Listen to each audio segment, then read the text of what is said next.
बिजली बिल में 10% ईंधन अधिभार लगाए जाने को उत्तर प्रदेश विद्युत नियामक आयोग ने गैर कानूनी बता दिया है। यही नहीं, पूरे मामले में 7 दिन के भीतर जवाब देने का निर्देश भी दिया गया है। जवाब के बाद आयोग अंतिम फैसला सुनाएगा। ऐसे में माना जा रहा है कि अब ईंधन अधिभार के रूप में 10% की वसूली नहीं की जा सकेगी। राज्य विद्युत उपभोक्ता परिषद के अध्यक्ष अवधेश कुमार वर्मा ने सोमवार को विद्युत नियामक आयोग के अध्यक्ष अरविंद कुमार और संजय कुमार सिंह से मुलाकात की। इस दौरान लोक महत्व प्रस्ताव दाखिल करते हुए बताया कि ईंधन अधिभार के नाम पर कॉरपोरेशन ने मार्च 2024 की वास्तविक बिजली खरीद लागत के साथ साथ लगभग 1400 करोड़ रुपए के पुराने बकाये दावों और पहले की देनदारियों को भी जोड़ दिया है।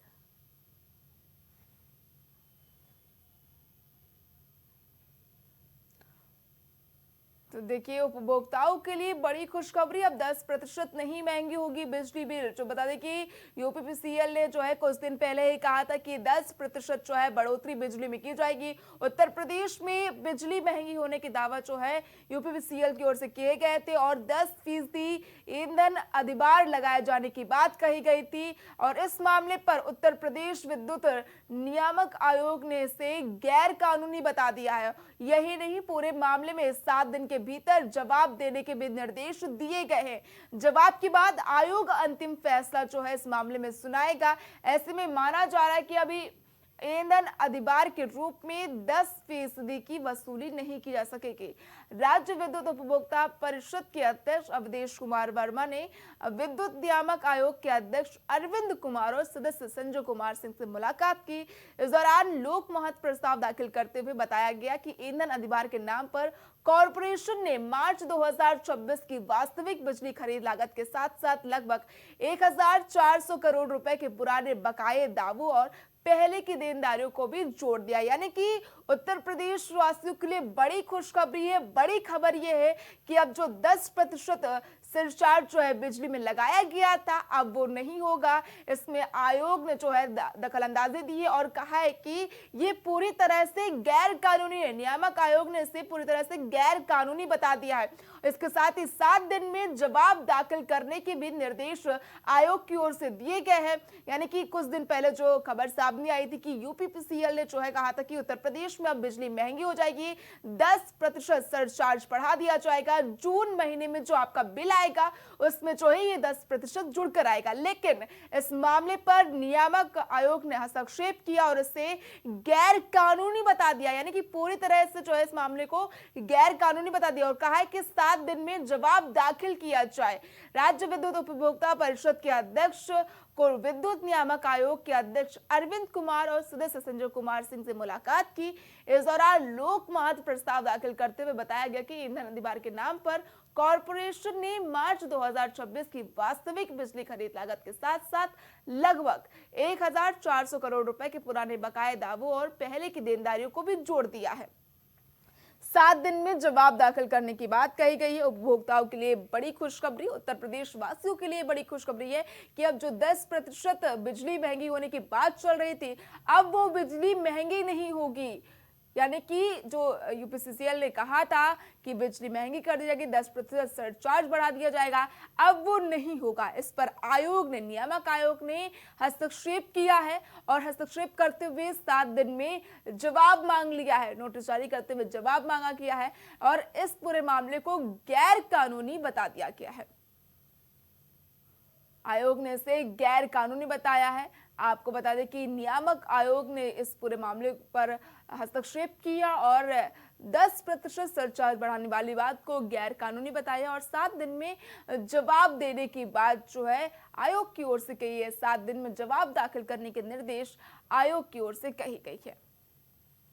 राज्य विद्युत उपभोक्ता परिषद के अध्यक्ष अवधेश कुमार वर्मा को विद्युत नियामक आयोग के अध्यक्ष अरविंद कुमार और सदस्य संजय कुमार सिंह से इस दौरान मुलाकात की और लोक महत्व प्रस्ताव दाखिल करते हुए बताया गया कि ईंधन अधिभार के नाम पर कॉरपोरेशन ने मार्च 2026 की वास्तविक बिजली खरीद लागत के साथ साथ पुराने बकाये दावों और पहले की देनदारियों को भी जोड़ दिया गया है।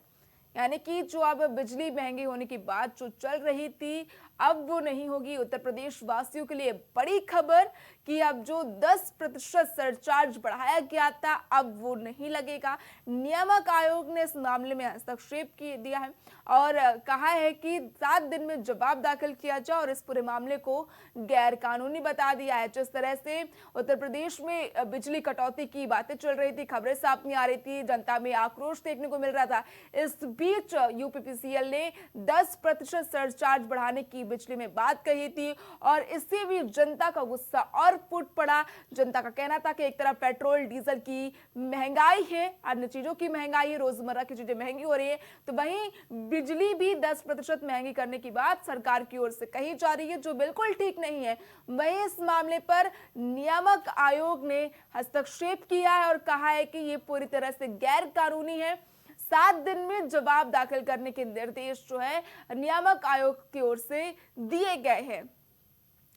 तो देखिए, उत्तर प्रदेश वासियों के लिए बड़ी खबर, अब बिजली जो है 10% महंगी नहीं होगी। जो खबरें सामने आ रही थी कुछ दिन पहले कि उत्तर प्रदेश में अब बिजली भी महंगी हो जाएगी। बता दें कि इस मामले में जो है नियामक आयोग ने हस्तक्षेप किया और इसे पूरी तरह से गैर कानूनी बता दिया है। 7 दिन में जवाब दाखिल करने के निर्देश भी आयोग की ओर से दिए गए हैं। तो आपको बताते चले कि उत्तर प्रदेश वासियों के लिए बड़ी खुशखबरी कि अब उपभोक्ताओं को गर्मी में जो है बिजली का मीटर, बिजली का जो चार्ज है 10% नहीं बढ़ाना होगा, नहीं बढ़कर रहेगा। नियामक आयोग ने इसे गैर कानूनी बताया है। इस दौरान लोक महत्व प्रस्ताव दाखिल करते हुए बताया कि ईंधन अधिभार के नाम पर कॉरपोरेशन ने मार्च 2026 की वास्तविक बिजली खरीद लागत के साथ साथ लगभग 1400 करोड़ रुपए के पुराने बकाये दावों और पहले की देनदारियों को भी जोड़ दिया गया है।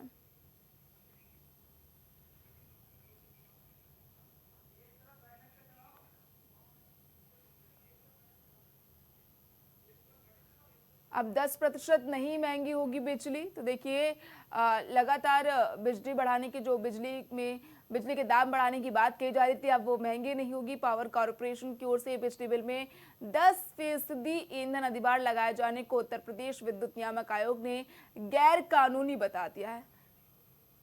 यही नहीं, पूरे मामले में 7 दिन के भीतर जवाब देने का निर्देश भी दिया गया। जवाब के बाद आयोग अब अंतिम फैसला सुनाएगा। ऐसे में माना जा रहा है कि ईंधन अधिभार के रूप में 10% की वसूली नहीं की जा सकेगी। राज्य विद्युत उपभोक्ता परिषद के अध्यक्ष अवधेश कुमार वर्मा ने विद्युत नियामक आयोग के अध्यक्ष अरविंद कुमार और सदस्य संजय कुमार सिंह से मुलाकात की। इस दौरान लोक महत्व प्रस्ताव दाखिल करते हुए बताया गया कि ईंधन अधिभार के नाम पर कॉरपोरेशन ने मार्च 2026 की वास्तविक बिजली खरीद लागत के साथ साथ लगभग 1400 करोड़ रुपए के पुराने बकाये दावों और पहले की देनदारियों को भी जोड़ा है। आयोग ने जो इस मामले पर हस्तक्षेप किया है और जवाब दाखिल करने की बात जो कही गई है, 7 दिन के भीतर जवाब मांगा गया है। नियामक आयोग ने इस पूरे मामले पर हस्तक्षेप किया और कहा है कि 7 दिन के भीतर जो है जवाब दाखिल कर और इस पूरे मामले को जो है गैर कानूनी बता दिया गया है।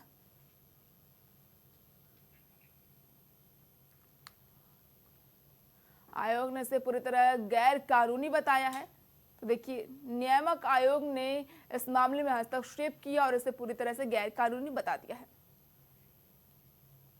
उत्तर प्रदेश के कुंडा से विधायक और जनसत्ता दल के प्रमुख रघुराज प्रताप सिंह उर्फ राजा भैया को दिल्ली हाईकोर्ट से बड़ा झटका लगा है। हाईकोर्ट ने उनकी पत्नी भानवी सिंह की ओर से दायर घरेलू हिंसा मामले में जारी समन को बरकरार रखते हुए उनकी याचिका को खारिज कर दिया है। एक और राजा भैया ने पत्नी पर क्रूरता और परित्याग का आरोप लगाते हुए तलाक की याचिका दायर की है। दूसरी ओर भानवी सिंह ने उन पर घरेलू हिंसा, विवाहेतर संबंध और वित्तीय अनियमितताओं जैसे गंभीर आरोप लगाए। बता दें कि दिल्ली हाई कोर्ट में राजा भैया ने राव जवन्नी स्थित विशेष एमपी एमएलए कोर्ट द्वारा जारी समन को चुनौती दी थी। उनका तर्क कथा थी, घरेलू हिंसा अधिनियम के तहत दायर याचिका की सुनवाई साकेत कोर्ट में होनी चाहिए, न कि सांसदों और विधायकों के मामलों के लिए गठित स्पेशल कोर्ट में। हालांकि जस्टिस स्वर्णकांता शर्मा ने अपने फैसले में साफ कहा है कि राव जवन्नी की विशेष एमपी एमएलए अदालत घरेलू हिंसा अधिनियम के मामलों की सुनवाई करने के लिए सक्षम है और वर्तमान जनप्रतिनिधियों से जुड़े मामलों का त्वरित निपटारा इसी व्यवस्था का उद्देश्य है।